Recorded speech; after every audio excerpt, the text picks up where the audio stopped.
Hey guys, today I'm going to be talking to you about the differences of living on the mainland side and the beach side of the Daytona Beach area. So stay tuned and check it out.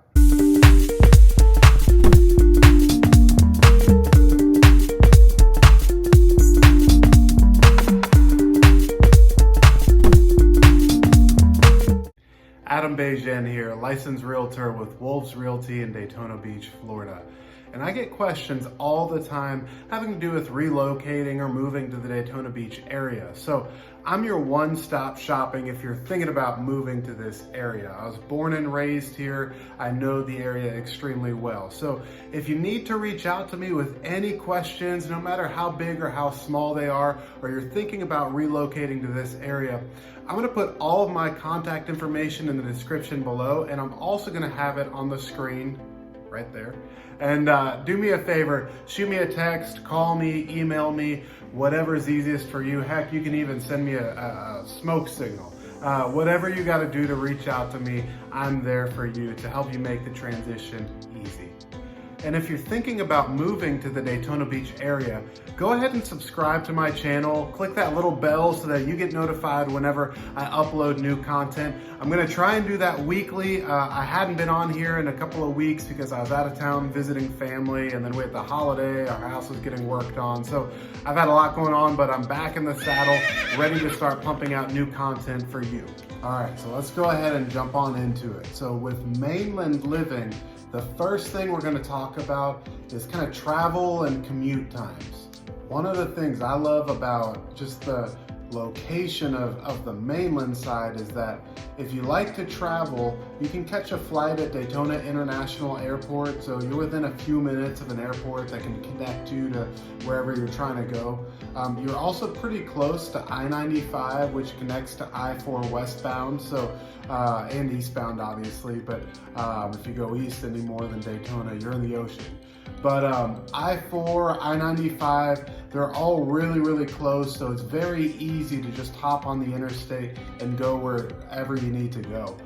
We've also got a lot of different options as far as taking back roads. You know, once you've lived here for a while, you'll kind of get your lay of the land, so to speak, and which roads to take at which time. So there's several different options as far as taking different roads during different times of the day on the mainland side.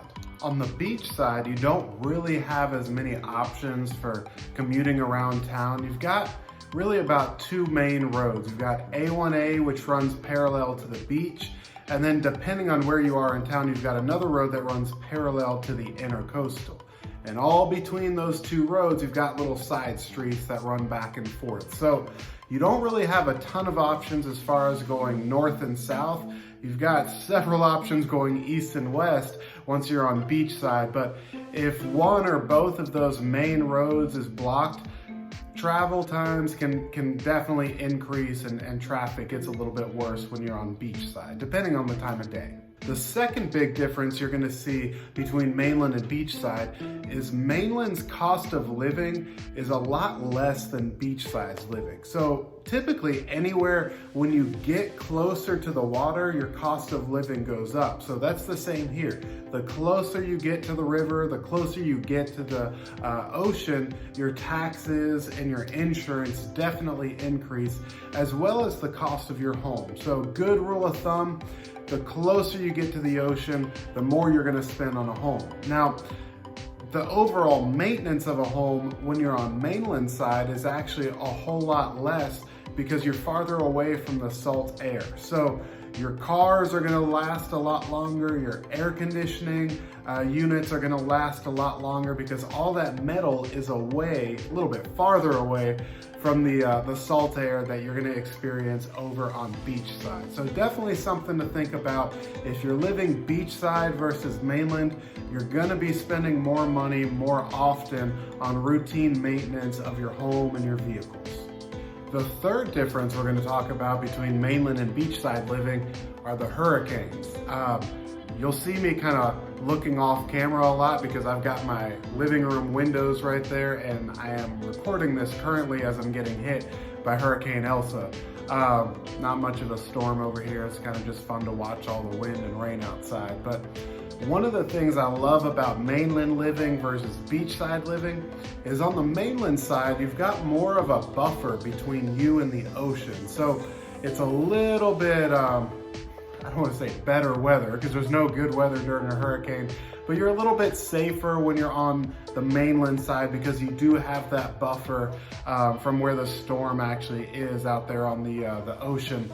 The other thing that you want to keep in mind is whenever a hurricane is coming through, if the beach side does get shut down, it's shut down. All the bridges that take you back and forth to beachside, they get closed down by officials. So if you're deciding to ride out the storm, if you're on mainland side, you're safer. If you're on the beach side, you're kind of out on your own. So if you need anything from the emergency officials, they're not going to be able to make it out to you once those bridges are shut down. I do know people that like to ride out the storms over on beachside. I'm not one of those. I've lived on the mainland side my entire life, and I can count on one hand the amount of times that I've actually evacuated for a hurricane. So if you're worried about storms and flooding and that kind of thing, you probably want to stay on the mainland side instead of going over on beachside. The fourth thing we're going to talk about today is the difference in shopping. So the mainland side has a little bit more to offer when it comes to retail shopping. They've got the Volusia Mall, they've got the Tanger outlets, and obviously you've got your little strip shopping plazas all over the place on the mainland side. Beachside does have shopping to offer for sure. There's strip shopping centers all over the place on beachside, but your bigger, higher concentrated areas for shopping are definitely gonna be on the mainland side. So if you do enjoy shopping, mainland side has you covered. The fifth thing we're gonna talk about are the different vibes of each area. So obviously on the mainland side, you've got more of just that busy kind of hustle and bustle type feel. People are working, that kind of thing. But once you cross the bridge and you go over to the beach side, it has that more, that laid back, relaxing feeling. I know for me personally, every single day when I drive over the bridge, going to work or going to show a house over on that side, whenever I get to the top of that bridge and I can see the horizon of the ocean, it's really relaxing. So it's more laid back. It's got that small town beach vibe feel on the beach side. And then of course, you're close to the beach. So that's a great thing when you're over on beachside. So if you love the ocean, you love the beach, you love that laid back, chill kind of atmosphere, you definitely want to live beachside. Okay, so the sixth difference that I've got from mainland to beachside living are the restaurants and kind of bars. So I really thought about this for a while about which side I prefer, and the answer is yes.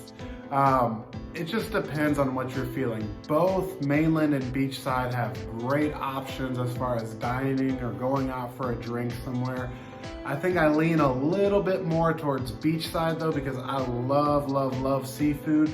And a lot of the seafood restaurants over on beachside, they're either have a view of the river, they've got a view of the ocean, and depending on where you go in Daytona, Ormond Beach, Flagler Beach, a lot of these areas have higher concentrations of restaurants. So I know me and my wife, we'll get together with some friends, we'll meet at a restaurant and have some drinks here, and then we'll walk down the beach or walk along the river and grab dinner over here or an appetizer over there. So it kind of cuts out a lot of the driving. So you can go out to several different areas. A lot of these places have live music, have a guy playing guitar, or a nice reggae band or salsa band. There's all kinds of different beach bars and restaurants with different laid back, just fun vibes to them. So depending on where you want to go, both mainland and beachside have fantastic restaurants,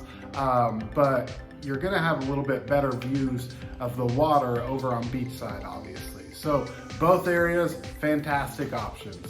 All right, guys, that's all I've got for you today. But I really appreciate you stopping by and checking out the video. If you liked what you saw, leave me a thumbs up. And if you have any questions or you need anything at all and you're thinking about moving to the Central Florida area, I'm your guy. I'm a full-time realtor and I can definitely help you with whatever your real estate goals are. So don't forget to subscribe to the channel. That way you can check out any content that I upload in the future. And I hope you guys have a great rest of your day. Take care, y'all. Bye-bye.